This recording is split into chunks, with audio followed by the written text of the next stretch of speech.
I'm Chance Dorland, and this is The Docket, our weekly interview program covering law and crime in San Antonio from expressnews.com, brought to you today by the law offices of Pat Maloney.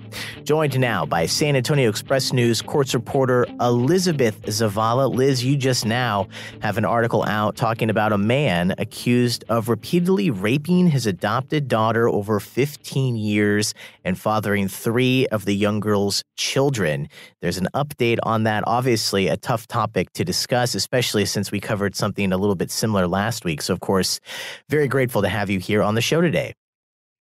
Thanks, Chance. It's really good to be here. And, gosh, this is one of the most heinous cases I think we have covered on mysanantonio.com and expressnews.com and in the San Antonio Express News.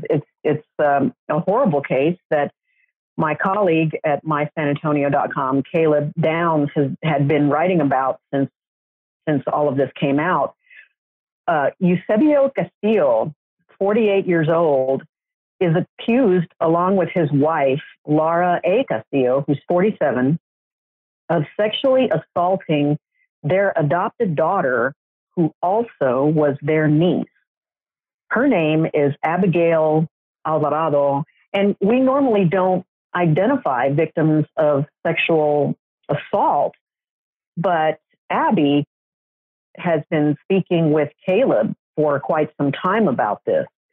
So, she gives us an entirely different aspect to this story because she is, she's come forward and she's talked about this. So they were sexually assaulting their daughter/niece, which led to the birth, as you said, of 3 children, whom the couple actually raised to think that Abby actually was their older sister.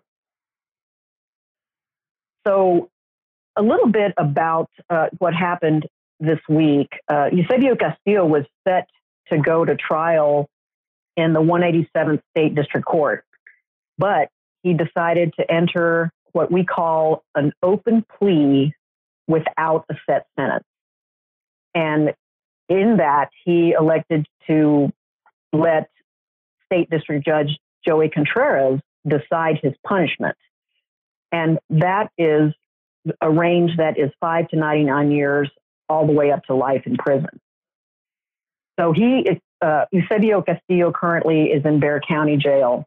And as an aside, something happened also while he has been in jail the past year. He has been diagnosed with cancer. So that probably led to the decision for an open plea. And you're probably wondering, Chance, what an open plea is. An open plea basically is when a defendant, for whatever reason, probably in talks with their attorney, decides that they are going to plead guilty, but they do so without a set sentence. Because sometimes people can make, they'll make a plea agreement that maybe might cap a sentence to, say, 25 years, 30 years, or something like that. Whereas, they decide to do that and not go to a jury or to a judge, without the possibility of getting a larger sentence, if you will. But with an open plea, that means that Judge Contreras has basically, he has that whole range to deal with. So it's at his discretion. And, the judge could decide, to send him away for life, or he could give him a shorter sentence. So Laura Castillo, the wife, pleaded guilty to 3 counts of aggravated sexual assault, and she actually was sentenced to 33 years in July, and she is in state prison now. So, Elizabeth, there's a lot to dissect from what you just went through, and I'm sure even more details to get to. But I'm wondering how this case started. You mentioned children were involved. The mother was told to be their older sister. Well, when was this case discovered? When did this first come under the view of authorities? Well, Chance, there was an investigation into the Castillos that started in 2014 when Abigail Alvarado told police about the abuse, which she said began when she was 9 years old, when Eusebio Castillo adopted her. And according to arrest affidavits and interviews and court records, the abuse started as molestation, but it ended up progressing to rape when Laura Castillo couldn't have kids anymore.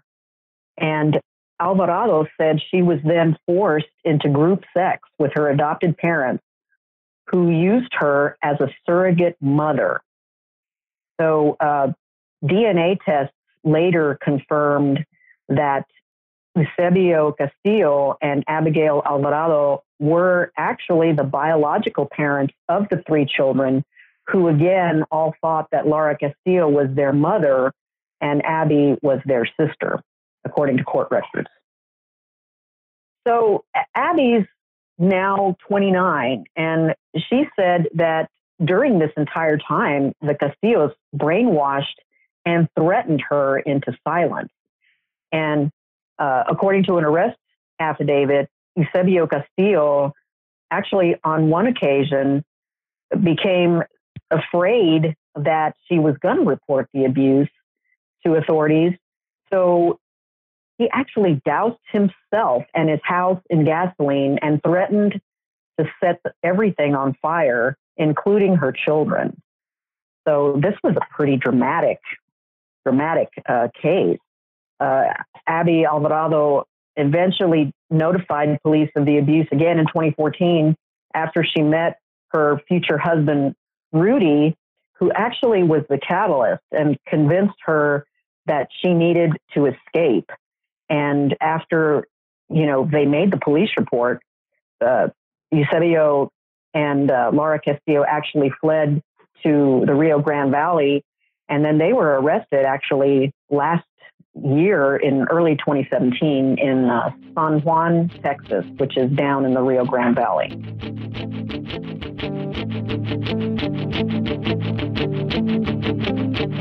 You're listening to The Docket, a new weekly interview program covering law and crime in San Antonio from expressnews.com, brought to you by our sponsor, the law offices of Pat Maloney.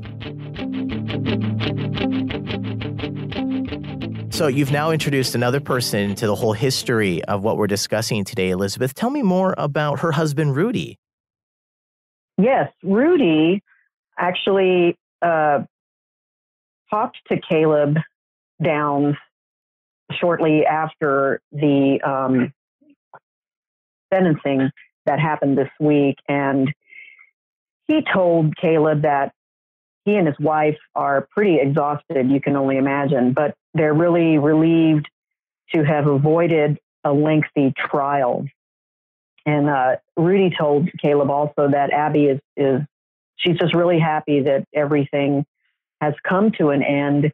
And, they were convinced that because there had been reports that Eusebio Castillo was going to fight this all the way. He wanted to go to trial, and he, wanted to. He obviously doesn't want the chance to go to jail, or to go to prison rather for the rest of his life.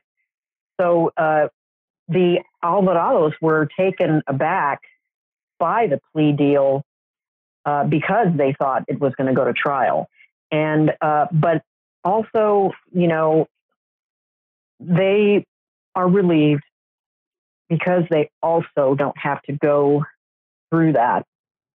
Because at times, especially for victims and for their families who have to, sit in court and listen to the testimony that is just really horrific. That, just things that, you can't even imagine that are happening to people, much less, at the hands of their parents. It's just really tough for victims to sit through that and for family members to sit through that. But, obviously the catalyst to the whole thing appears to be the fact that Eusebio Castillo, who was an Army sergeant, now has cancer. So probably in light of all of that, the plea agreement, the open plea rather, is one so that Castillo hopes that he will not spend the rest of his life in prison. So we'll see what happens. This particular case against Eusebio Castillo will come to its conclusion when Judge Contreras sentences him after a pre-sentencing investigation hearing, which at this point is set for October 23rd. So the end of this month, we may be discussing this case again because usually at pre-sentencing investigation hearings, they're very much like trials. Prosecutors and defense attorneys can call witnesses from both sides to testify to the judge reasons why he should either be lenient or why the judge should, throw the book at him, whether or not, he has a previous record, how much of a danger to society is he going to be. So we'll definitely find out more about this horrific case on October 23rd when Judge Contreras sentences Eusebio Castillo. And as you mentioned, Elizabeth, we're likely going to talk about this case again as it enters its sentencing phase, which, as you just described, is a little bit similar to what a trial would have looked like with different witnesses possibly being called up. So perhaps we'll hear that again here in the coming weeks on the Docket podcast. But we have a few moments left, and I know, unfortunately, I believe there's a similar case that's going through the court system right now as well. Yes, gosh, boy, when it rains, it pours. We've had a lot of really heinous murder trials that we've covered in the past, but right now we seem to be getting a lot of aggravated sexual assault of children cases, super aggravated sexual assault. There's one that I'm covering right now that is dealing with a decorated U.S. Army sergeant who worked in military intelligence at Joint Base San Antonio, Fort Sam Houston, who is accused of continuous sex abuse of a child stemming from an outcry by a young girl in February 2016, is accused of sexually assaulting several young girls. And we have been hearing testimony in the 399th State District Court. And this is all of these cases are just horrific, Chance. I mean, there's just no other word to describe it. But Baeza is accused of having sex with or fondling several girls between the ages of 7 and 14. And boy, there was some testimony this week. I just can't even put it into words what it's like to watch a 9-year-old child describe sexual acts being conducted on them or having to do those types of things to an adult. And these cases are so hard to write about because you have to be really careful. You can't, obviously, you can't identify the children. You can't take pictures of them. You can't use their names. So many times it just becomes a situation where you just quote what they tell the judge and the jury, and you identify them only by their ages. So, I got to feel for the jury because this week they have listened to 3 children, ages 9, 11, and 16, talk about instances when they were alone with Baeza, and he would tell them not to tell their parents because he would get in trouble. And it's just a tragic thing, for anybody to have to listen to. But again, this man, Martin Baeza, faces up to life in prison for continuous sex abuse of a child. And that case is currently being heard again in the 399th State District Court, which is presided by Judge Frank Castro. And the prosecutors in this case are Daryl Harris and Denise Hairston. And Mr. Baeza is being represented by Monica Guerrero. So this trial could possibly conclude in the next couple of days, or we could be talking about it next week. So stay tuned.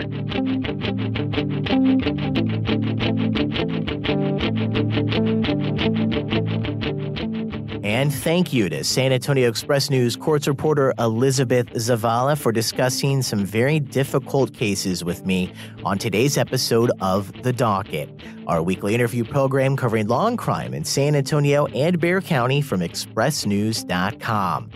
Brought to you today by the law offices of Pat Maloney. For the San Antonio Express News, I'm Chance Dorland.